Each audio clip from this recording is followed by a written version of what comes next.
One of the things I love about sports, the pressure, the adult conversations.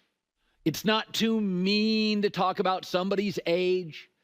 There's a lot of pressure, and you got to win now. I was thinking outside of Andy Reid, Sean McVay, Jim Harbaugh, and Matt LaFleur, 4 coaches in the entire sport.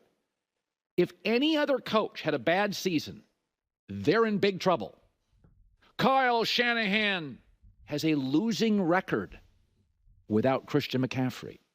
That roster goes 7-10. You don't think there's heat on Kyle Shanahan? What about John Harbaugh? They wanted to run him out of town 3 years ago. You think they finished 3rd or 4th in that division? There's not heat? Even the rookie coaches. You get off to a bad start by Thanksgiving. Uh-oh, we got the wrong guy. You can even make the criticism in sports personal. Pete Carroll, though he has the energy of a 17-year-old after a bag of Skittles.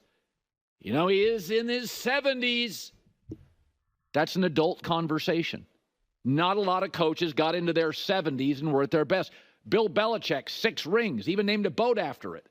He feels a bit like a dinosaur. You can have those conversations. Brian Daboll not only got Daniel Jones to the playoffs, he won a game with Daniel Jones. He won a game. He goes 6-11, he probably gets fired. And I think he's a great coach. That's what's great about sports. That's not the downside. 5 of the last 8 NBA coaches of the year got fired from the team they won the award. Expectations, adult conversations. Win now, you're paid a lot. Yet in the Democratic Party, it's considered ageist, harsh, mean to have Okay, as you guys know, I posted a similar video where he goes now on a whole political rant, which if you want to see the political rant, watch the other video.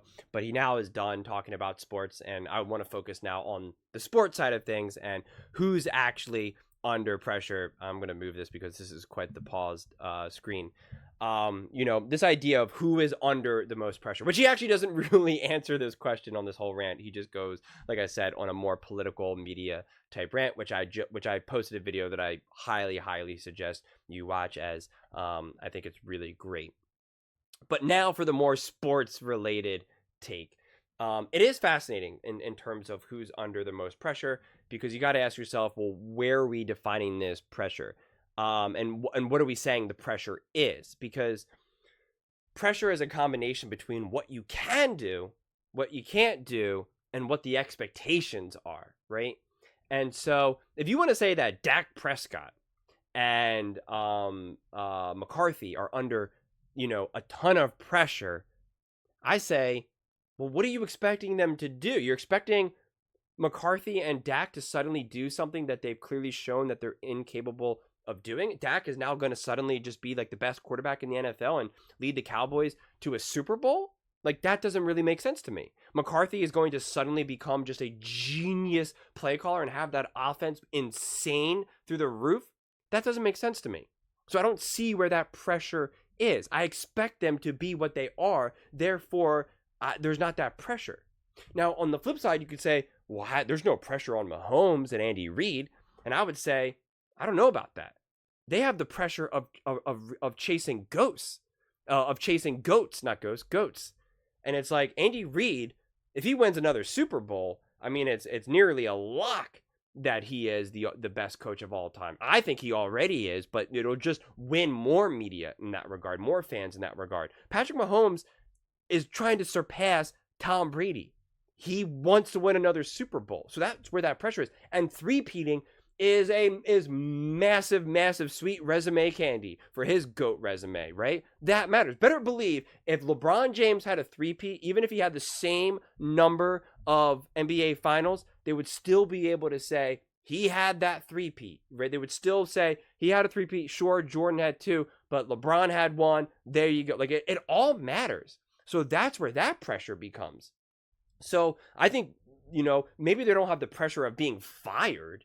That's definitely true. But in terms of the pressure to perform and the expectations of what you're capable of doing, Well, that's where that pressure then comes from. If everyone says that Patrick Mahomes is literally the greatest quarterback to ever walk the face of the planet and is better than Tom Brady, well, then you need to do things that prove that point. And three-peating would be that. That's where that pressure is. And we know that's what Mahomes wants and Andy Reid wants. And obviously, Kansas City Chiefs and their fans want. So to me, that's where that pressure is. But then if we want to take away some of this other pressure, it's like, yeah, you can look at Nick Sirianni and the Philadelphia Eagles. And it's like, he's got the pressure of, you're going to be fired if you don't get this Eagles team. This roster is stacked. We got you a new OC and a new DC, and we even got you another fancy shiny weapon. If you don't get to a Super Bowl, you're gone. See ya. Philadelphia has super high expectations, and that's why they are one of the most successful teams of the last 25 years. Right? They're a top team in most playoff wins. They don't mess around in that regard. So it's like, yeah, if you don't compete, if you don't win, get out of here. They don't play the games that the Dallas Cowboys do. And that's why the Dallas Cowboys in the last 30 years haven't even made it to an NFC championship game. That's the difference, right? And so now it's kind of like, where is that pressure? Where else is it coming from? I think there's tremendous pressure on Josh Allen and Sean McDermott. Less so on Josh Allen because I believe Josh Allen has proven he is an elite talent, and it's Sean McDermott that is holding him back. And so the pressure is like, prove that you can get them over the hump because we know Josh Allen is good enough. It's on you now.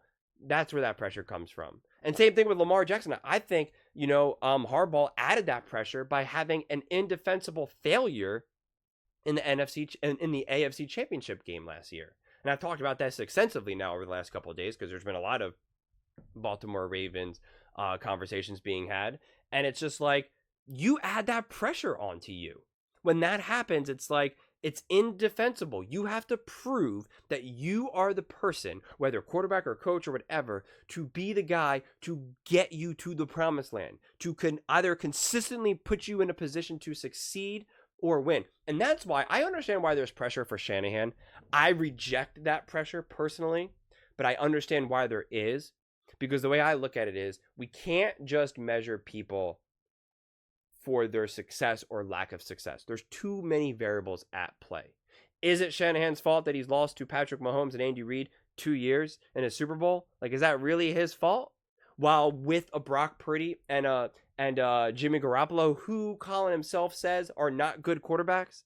So should the pressure really be on Shanahan? Like, I reject that notion because he consistently puts that team in a position to succeed. So therefore, that pressure is unwarranted. Same thing with Andy Reid being fired by Philadelphia, who Colin actually said was the right move. But again, just because a coach isn't getting you to that promised land, which is kind of what I said earlier, but if they're putting you in a position to do that where you're clearly not the limiting factor, I'm not going to just fire you or say that there's pressure just because. That's silly to me.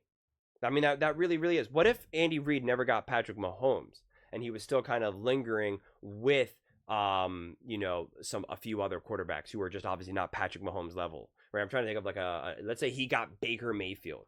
Let's say he got, I'm trying to think of a quarterback who's like good, but not amazing. And obviously Patrick Mahomes level, who's like a newer drafted quarterback. It would be, Mitch Trubisky. Is the pressure on Andy Reid to somehow make that happen and make them Super Bowl winners? No, but yet we still know that Andy Reid is a brilliant play caller and play designer and amazing head coach as a whole, especially offensive head coach. So I just think you have to be clear by what the expectations are, what these coaches or players are doing. That's why, because again, people want to put pressure on Josh Allen. He better win with this roster. He better show that he can do it. And it's like, no, I don't see any competent, grounded person would not put heaps of pressure on Josh Allen because we know that he is at such a deficit with the Buffalo Bills, right? You're just not. I don't put a loss on Shanahan for not being able to win with Jimmy Garoppolo when like 80% of all Super Bowls are won by Hall of Fame quarterbacks. And we're supposed to like say that that's supposed to be a knock against him, or then they want to say, oh, he choked, when he was the coordinator with the Atlanta Falcons. And it's like, well, one, he had nothing to do with defense.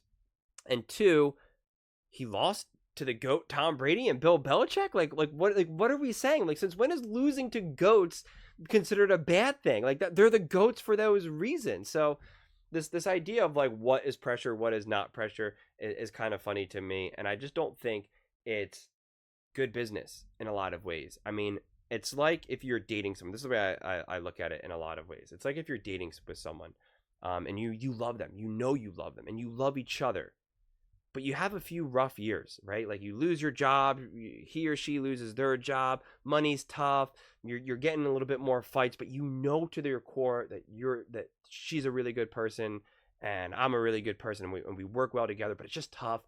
Our dog died, right? Like, it's just a brutal year. Things are tough, and things aren't going well.